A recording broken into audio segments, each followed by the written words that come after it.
speakers will look at the audience and say, oh my gosh, it's just 10 people here. I'm not going to do what I typically do, but you never know who's in the audience. So it's very important to really understand the landscape of where you're going. Hey, this is Mark Asquith, CEO and co-founder at Rebel Base Media, the UK podcasting experts. Maybe you're thinking to yourself, it's time that I started my own podcast, because as we know, podcasting is a wonderful way to build audience engagement, a wonderful way to interact and connect with your audience, and it's a wonderful way to build your business. Well, you can get started with your own podcast today for just £1 by checking out Captivate.fm, the world's only growth-oriented podcast hosting company, analytics platform, and distribution center. Go and start podcasting today for just £1 at Captivate.fm.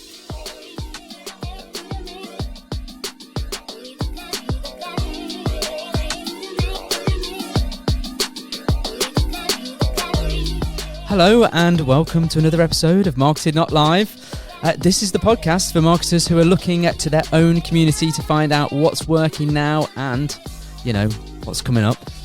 Now, in every episode, we're going to bring to you a guest to talk about a specific marketing topic that's going to help you broaden your horizons. So, I don't know, maybe you work in branding and you need to know a little bit more about things like SEO, or maybe one of the single figure people who don't know anything about social media and you want to know a bit more about that. We've got everything here for you. We've got some great guests lined up, including speakers from this year's MarketEd Live, which takes place, of course, on Monday the 30th of September 2019 at the magnificent Nottingham Contemporary. And it would be great if we had you there with us. So please make sure you go and check out marketed.live online and get your hands on one of the limited number of tickets left. Today, I love our guest. I love all of our guests, but today I particularly love our guest. Phylecia Jones is a US TV money expert. She's a TEDx speaker, an MC, a STEM advocate, yay to STEM, and founder of iFind U-Close, bringing over 18 years of research, analytics, and entrepreneurship experience to those who want to use public speaking to share the message of their company, their business, or even just their expertise on stages across the globe. Now, I know her from seeing her out and about, and actually I have met her in person, so that's always a good thing. She's been featured on stages everywhere, the US, Canada, the UK. She's been on TED Radio Hour, NBC, Daily Blast Live, FinCon Podfest, Women in Travel Summit, more. She's basically everywhere. She holds a degree in computer science, a master's degree in systems engineering. Is there no end to this lady's talents? And a former scientist for the US Navy. Now, when she's not deep in researching in the internet, she blogs about her eclectic list of ever-growing life experiences, including, believe it or not, baton twirling, performing with a circus, and RVing across the USA. Now, do you know what RVing means? Because I didn't till about 10 minutes ago, and it means basically taking your caravan out. Camping and caravanning, a vastly popular British pastime as well. She's been a cheerleader. Oh, she's done everything, basically. Phylecia Jones, welcome to the podcast. Hi, Paul. Thank you so very much for having me. I really should pay someone to just read my bio to me every morning when I wake up. That's awesome. It's very inspiring. You've done a lot. I have. I kind of say I'm like the Forrest Gump of my life. I just find myself in these interesting positions and experiences.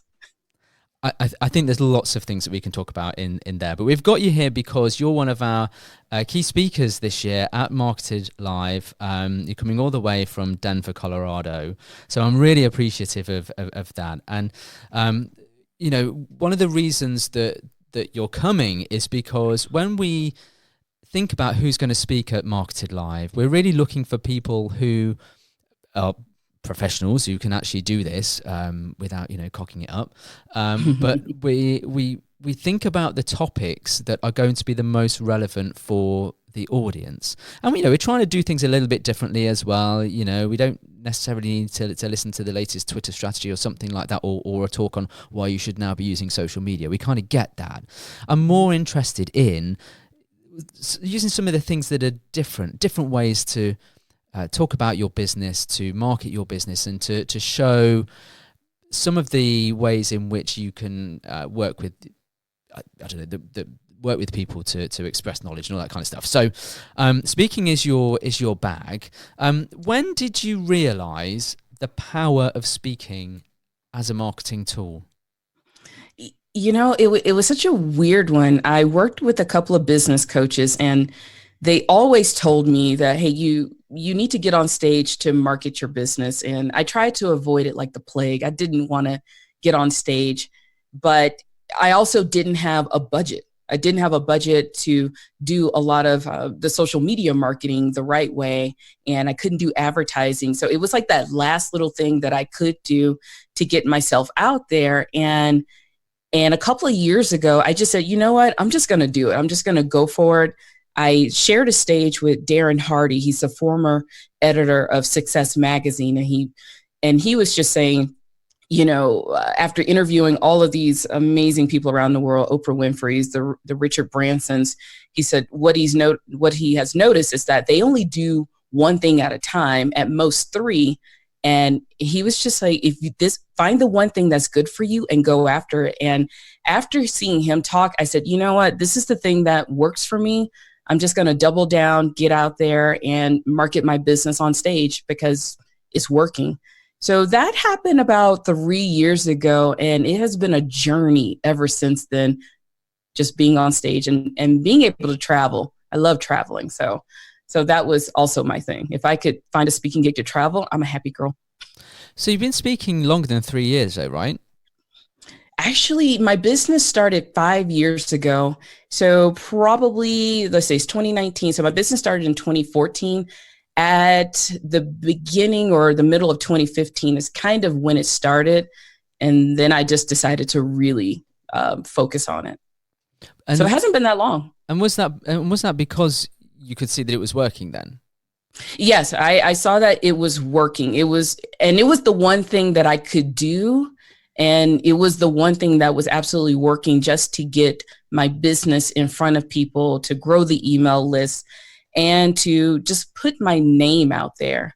And around 2017, I decided, you know what, I think it was around 2016, I decided that, you know what, I just need to build authority so people will know my name, so that, I can be a talked about person. And that was kind of one of my biggest goals of getting on stage, just to have my name out there. So the brand awareness was the thing that you were looking for. And I guess, when you're on stage, one of the things that you get by being on stage is you get that immediate feedback. You can tell whether it's going well, whether you're absolutely bombing because of the reaction. So that gives you some immediate feedback. But how do you then know that what you did on stage translates into leads or inquiries or even sales? What sort of thing? How did you know that was doing something other than just getting people to talk to you? Well, one of the biggest things I noticed, because sometimes when you get on stage, you can't directly sell your product, but I was actually trying to get people on my email list or into discovery sessions, because I just had a coaching business. And what I realized after I got on stage, and, this is, failing a few times of trying to understand how to make it work after I got off stage. When I actually started going after getting people on my email list, I realized I was converting about 60% of the room onto my email list. Wow. And from there, converting people into discovery sessions, it dropped down quite a bit. It dropped down to about 20%. And then I had a close rate of around 5% of people that would, actually work with me. At that time, my program was a little bit more high ticket. So it worked out very well. And if I could just get them on my email list, that was perfect. If I was able to directly sell or mention a product from stage, I actually got people who would, they call it the back of the room sales, people who would go sign up then. But the other thing that started happening, especially when I decided to focus more on speaking, being around other speakers on stage, that's how I started closing business. Now, I would get on stage to talk about money and budgeting, and that's my sweet spot. But when I started my I call it my little side hustle project, that's now my new company, talking to other speakers, helping them research and finding gigs, that was where I was closing business behind the scenes. So I was closing business with people in the audience. I was closing people behind the scenes. I was building my name, and it worked. And it's just amazing, especially when you start meeting all these people when you do have something new coming out. Now I'm able to call people, ask for help, get referrals from them. But over time, I just realized that getting out there, putting your name out there, it just so works in so many ways that you really don't pay attention to, even beyond sales and even sales that come later. So it's been an amazing ride. I hadn't thought about that last point, actually, about the network that you build by being on, let's call it the circuit. But by being on stage and by seeing other speakers, you're right, I guess. The power of meeting up with those other speakers, by talking to them, and then doing that sort of, in addition to the any initial sales that you have by the audience, you've got the sales that you might make from, like you say, having that network and getting them to, I don't know, act as influencers maybe to what it is that you're doing. So that's I don't know, it's like a double whammy really, but that's you would say that's been successful as well then. Oh, wow. So it's been very successful. Quite a few of my speaking gigs have come from just meeting other people, referrals of business. I mean, I met you, so that's amazing. Well, it was just got me thinking about things that I've done and how some of them have come from, a phone call where they've said, we were, you were recommended by, a person who is another speaker. And, sometimes it's because they wanted them first and they couldn't do it. So, I don't mind. I don't mind if I get it. I don't mind being second choice, as long as they don't advertise on the bill. You could have had this person, but actually they weren't available. So we went for, BizPool. As long as they don't do that's fine. But that's, I guess that's also about other people who are speaking, seeing you speak, seeing the quality of what you do and making that recommendation to other people. How important is then those speakers in getting other speaking engagements? It's so important that when you do show up to speak, you have to always remember it's not just about the audience that you're trying to convert. You kind of have to be open to everything that's going on in the room, making sure you talk to the event coordinator, the host, or the owner of the event, talking to the other speakers, because sometimes us speakers, we can get into our own little cliques and not talk to other people. We can get into shy mode really quick. And you have to really realize that when you are there, you are marketing all parts of you. Not only are you just marketing on stage to show people your expertise and your skills, but you're also talking to those other speakers, you're talking to those vendors, and you just have to be open the entire time, because you never know. I've lived on this principle. You never know who's in the room. You never know who needs you at that moment. You never know who will refer you.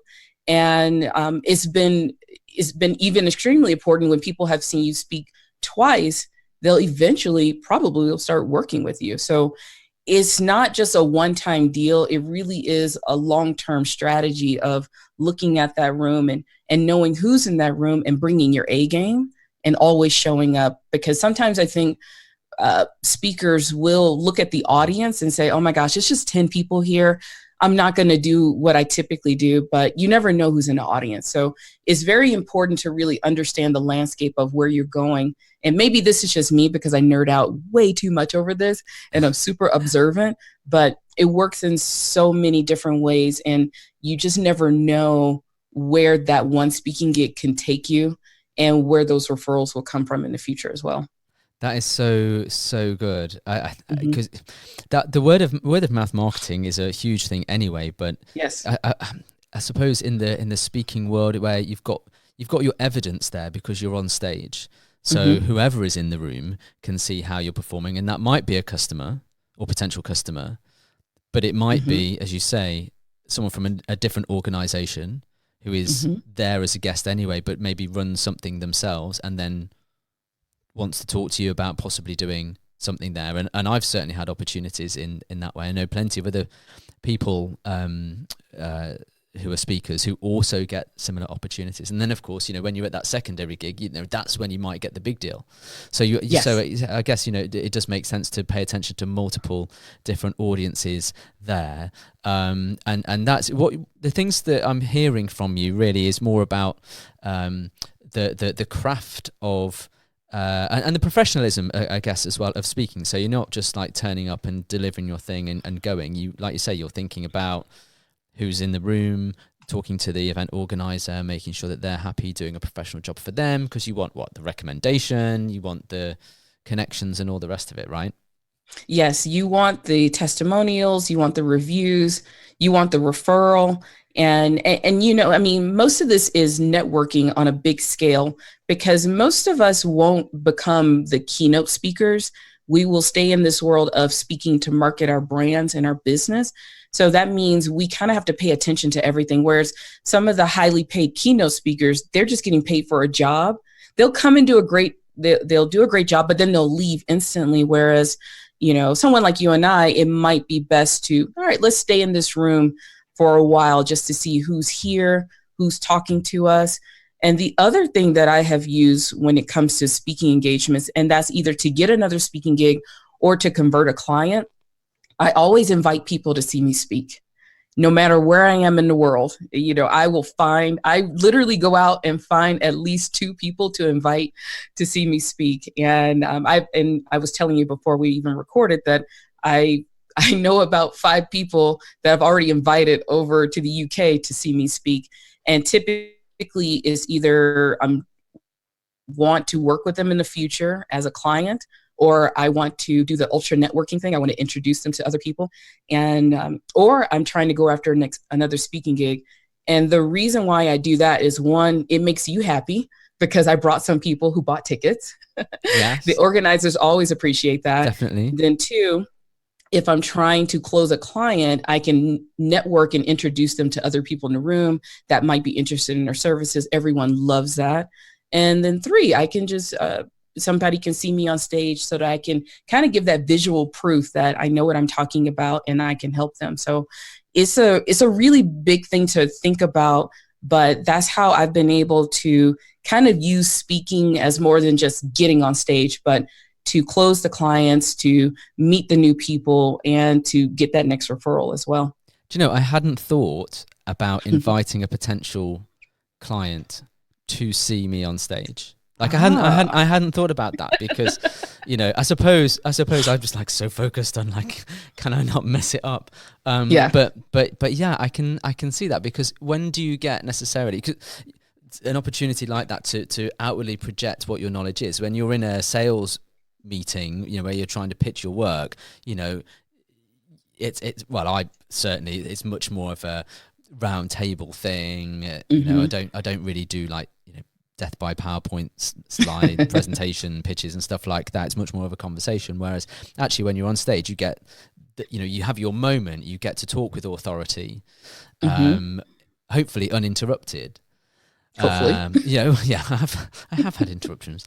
But so I think that's a great way to think about how speaking also,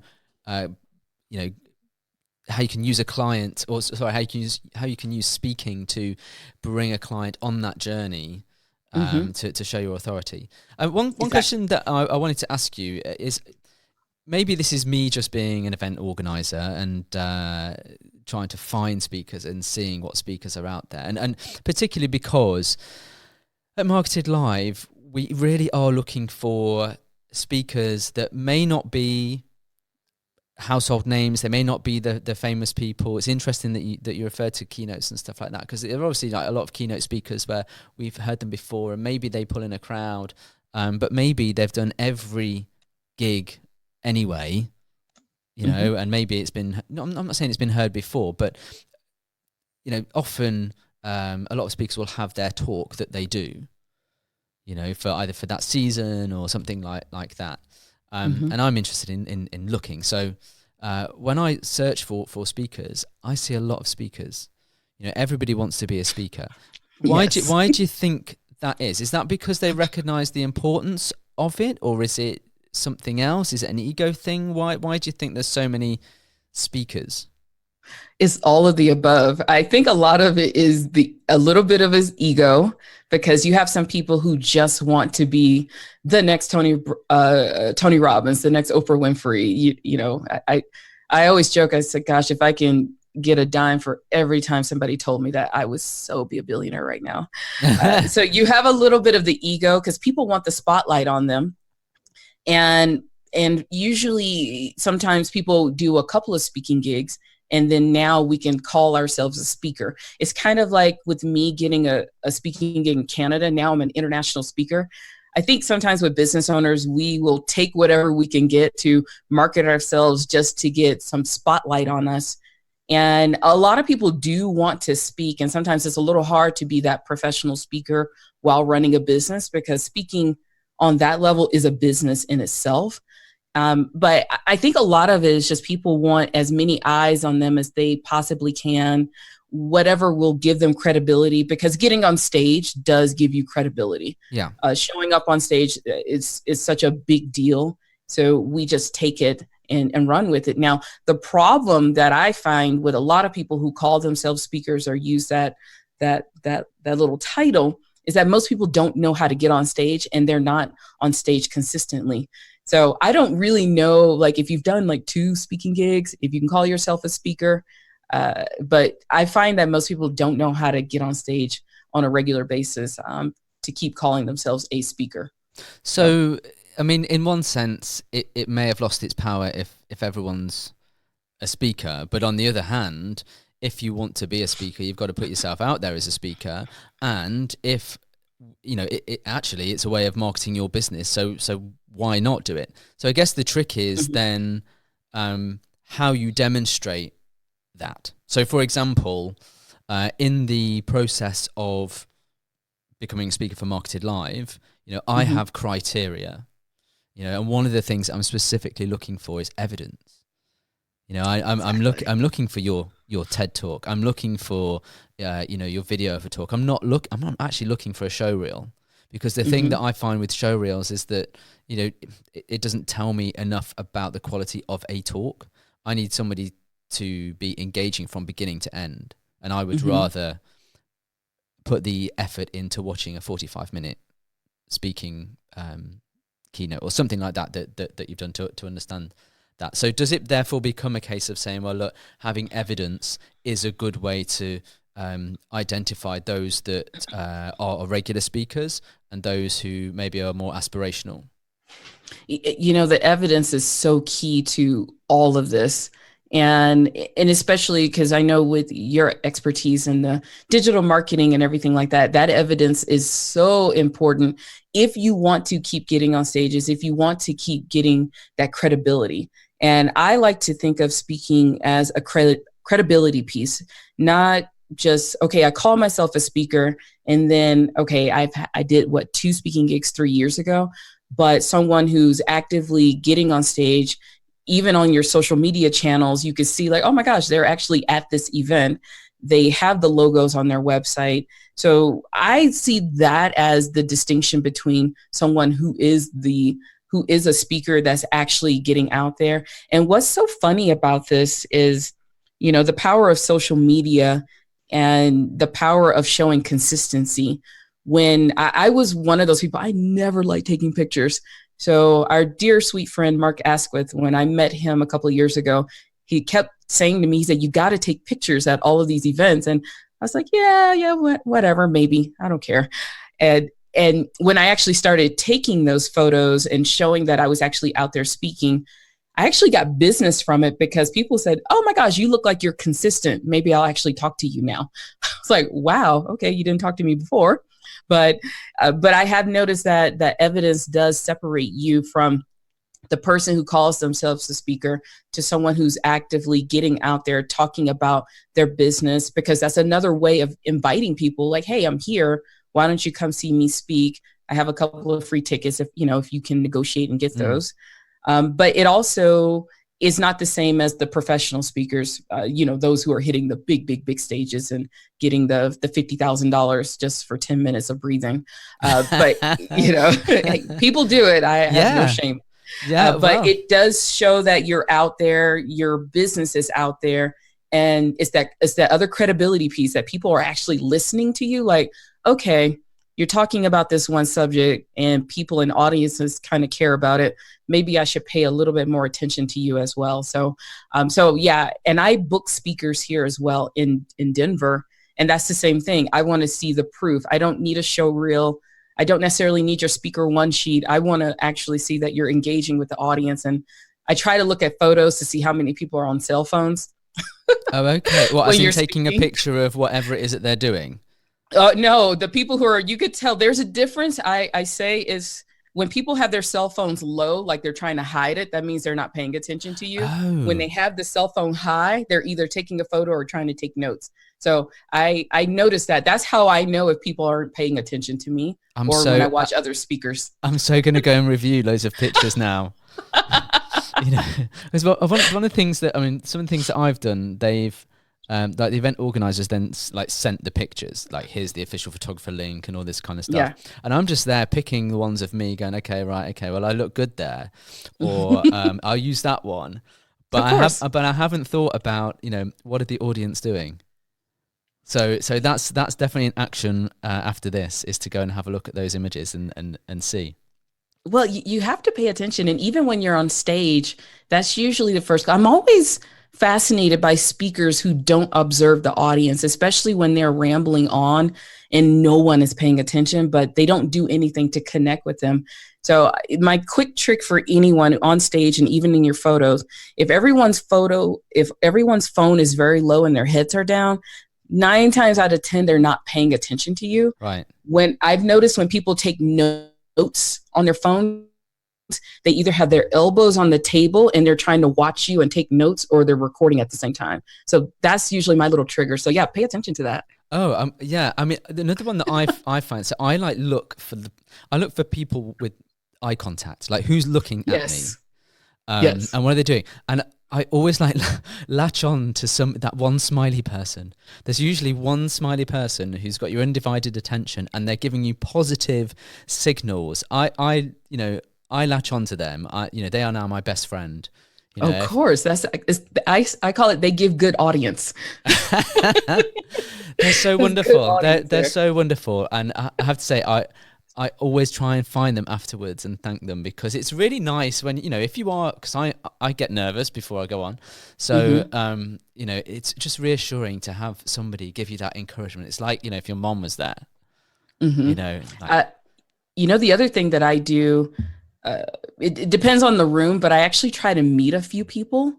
And I've noticed when you meet a few people before you talk, they'll eventually start sitting in the front of the room or close to the front. So it gives you someone to talk to. right, okay. So I like that as well. So I just want to pick up on, just back on the authority thing a little bit. So I was just thinking about people that I know who very much talk industry specific stuff. Mm-hmm. So let's say they're not like a professional speaker, but they do a lot of speaking gigs at their industry conference. They're known within their sector. What we're saying here, isn't it, that if you don't have that authority and you're looking to find a way to get your business more well known, that speaking or putting yourself out there to speak and delivering something that shows your authority helps people understand that you have that knowledge, but that there are ways in which you can help that along a bit by like you say, going to meet people beforehand, bringing people along with you, and then becoming like the person that's known in your industry kind of sets you apart, doesn't it, from a lot of the people that are also in your industry. I mean, I guess I'm trying to kind of take it out of a marketing sense, because there's a lot of marketing speakers, right? I think lots of people in marketing understand this, but people who aren't in marketing but are working in industry may be thinking about their CEO or somebody else within their business, that they think, well, maybe I can push them out. Is that something that's possible for somebody within a business to push their boss out to do this kind of thing? Of course. I mean, if the boss is the face of the company, or you can make the boss the face of the company, it's just another way to show that credibility and to get them out there, because it's so key. And in this day and age, we do have a lot of social media. We have a lot of people that will sit behind a computer. And it is, I think it's so important for someone in charge to get out there and share their views, share their expertise, and make more of a connection inside of their industry, because it's just so key, because we like to do business with people we know, like, and trust. And if you're not getting out there, you're not connecting with the people, you might be missing out on some opportunities to really do that. And I say there's two sides of the speaking. When you're out there speaking inside of your industry, sometimes can be a little tricky, because you need to be able to talk about your industry going forward in the future, things that other people haven't been exploring, because in your industry, you're not a unicorn. You're just like everyone else. So you have to set yourself aside from them. Either you have to talk a little bit different about how you're growing your company and how you're putting yourself out there. And then there's the non-industry, going to a different industry where you are the unicorn, you are the go-to marketing person. Those are the ones where you will get more clients. The ones in your industry, you'll build more authority and probably get more stages. So you kind of have to look at it in two different ways. And the best example I can give, because I originally started off speaking about money, I wanted to speak at FinCon, but at FinCon, which is a financial bloggers conference, they don't really want you talking about money because you're in a room of other money nerds. Mm-hmm. So I put together a talk of how I got more speaking gigs to market my money business. And lo and behold, that took off on this whole other level that I was not really trying to go for. But in those industries, and when I'm around my people, I have to speak a little bit differently, but it gives me that credibility to get on stage, to kind of get my name out there. But I also go into other industries where I am the sole money person. Nobody else comes there. So I always get a speaking gig. I always get clients, and it's worked out very well. But I honestly do think, people should push their bosses out there to put a face with the company and put a voice with the company as well. Cool. Now, you're obviously going to be talking a lot about this at MarketEd Live in September. So yes. I want to ask you, before we move on to our quick fire round, who is a speaker that you see and that you admire, apart from me? Apart from you, yes. You are the one I admire. There's no other person. Back at you. I don't have one particular person. I do watch a lot of the big time speakers. They're pretty interesting to me but they're on such a different level. I like to watch ones who are trying to make a name for themselves and their company. I'll actually tell you, the one person I did watch a lot was Mark Asquith. I know I'm not just going for brownie points here, but, and there's another young lady here in the United States. Her name is Cheryl Woods. So those are people that I watch, and just seeing where they were and how their speaking careers are going in very different directions. But watching Mark, how he got on stage to build authority inside of the podcasting world, and it's worked very well. Oh, it has. And it's worked very well. So that's a great way to call in a lot of favors when you need them. And then there's the one young lady, just watching her actually go into the profession of being a professional speaker. It's really fun just to watch and just to see people get out there. And then there's the people who just say, this is not my gig. And I love watching them as well. So yeah, I'm a stalker. Well, the great thing is that there's lots of inspiration out there. I've certainly seen people that I didn't expect to be that good, and have blown me away. Because maybe it's because I had low expectation, or maybe something that I just didn't know. It's usually that I just didn't know. Who they were. But I will admit that I have seen people, I've seen them on the bill and gone, whatever, I'll make some notes at that point or whatever. But then I have seen them and I've gone, okay, I've really underestimated their skill here. So I guess, always try and see people who you don't know, just in case, because you never know who you don't know. I watched the Brene Brown? What's her name? Brene Brown. Brene Brown. Never heard of her before. but I watched it on Netflix because everyone was talking about it. Mm-hmm. And I really liked it. Mm-hmm. You know, now she's obviously quite a big deal, and I didn't realize this, but I really liked her style. You know, it was very conversational. Well, and that's the other thing. You got to figure out your style on stage. And I think a lot of speakers, we get stuck into trying to be like other people. And it does take a while to figure out your style, how you want to show up and how you want to present on stage. And I love watching how people do that.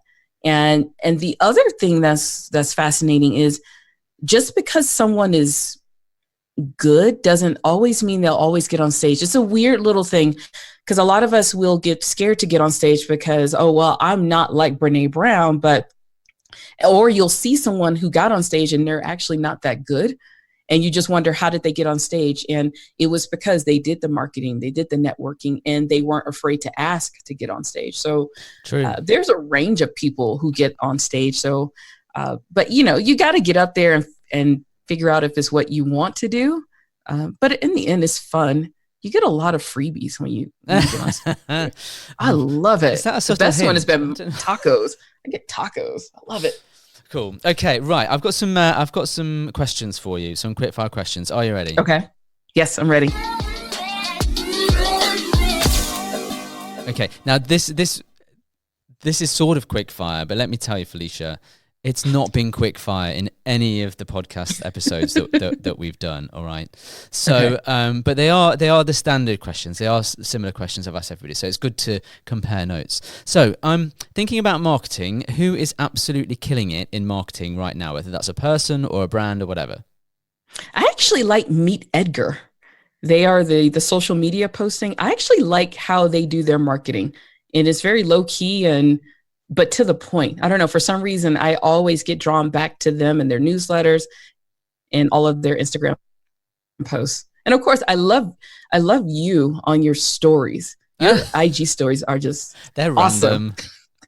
They're awesome. I'd like to say that there's some forethought into there, but it can be anything. I mean, what I would say, a thing that I found very recently is if you ask for fashion advice as a 40-something-year-old man, then people will give it.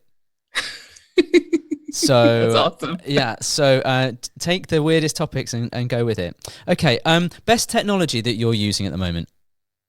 Best technology I'm using at the moment actually has to be my cell phone. I know it sounds very corny, but my cell phone is awesome. I could literally do just about anything on it, and I'm loving it because all of my apps are there. I'm keeping up with everything. What have you got? An iPhone? Android? I know, I'm an Android person. I have a real phone. So, what is the make and model of the phone itself then?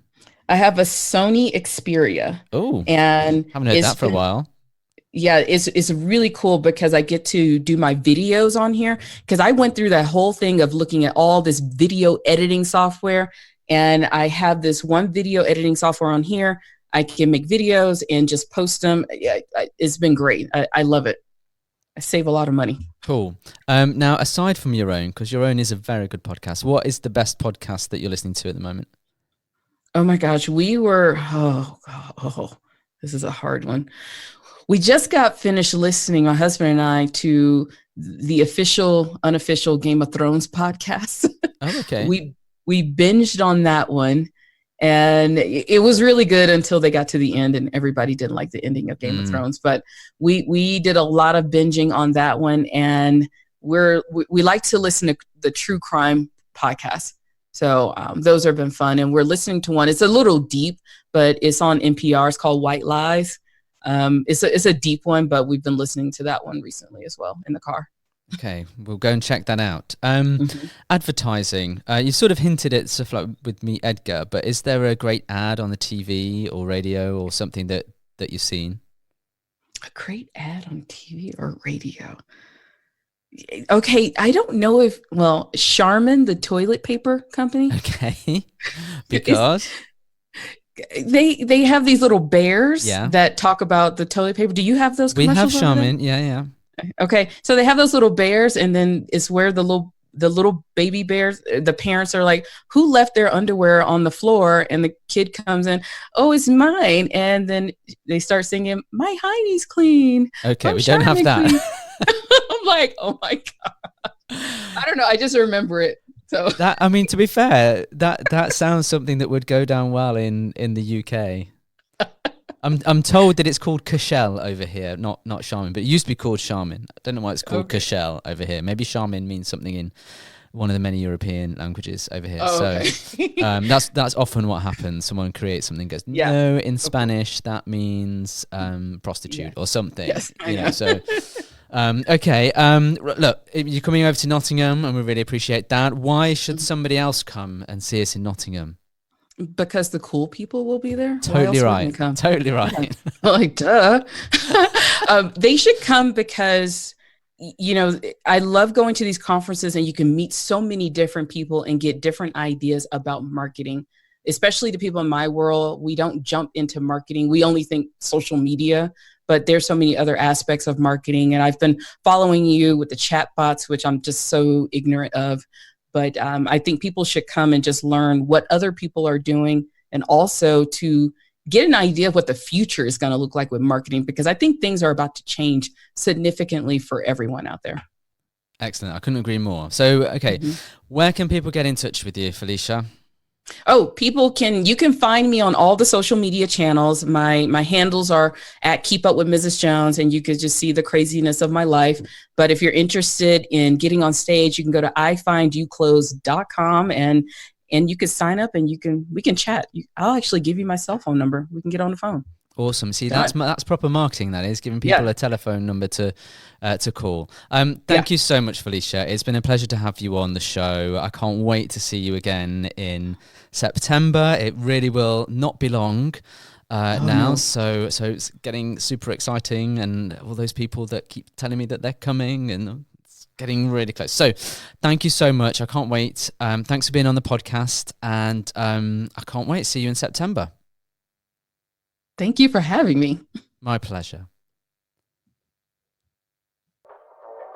Well, that's all for this episode of Marketed Not Live. If you've enjoyed today's show, then you know what? Please leave us a review on the podcast platform of your choice. Help spread the word about this and about Marketed Live 2019 on the 30th of September. It's marketing, folks. That's really what we want. We want that. Now, remember that our event brings together experts from all marketing disciplines. So whatever part of marketing is your thing, you know, we really need to see you there. So visit marketed.live for all the info on speakers. We've got the travel options there. We've got discounts on hotels. Read the blog posts from your fellow attendees and speakers. And if you want to send us a blog in, we will definitely publish it as long as it's about marketing. So with that, thanks for listening. We'll see you next time.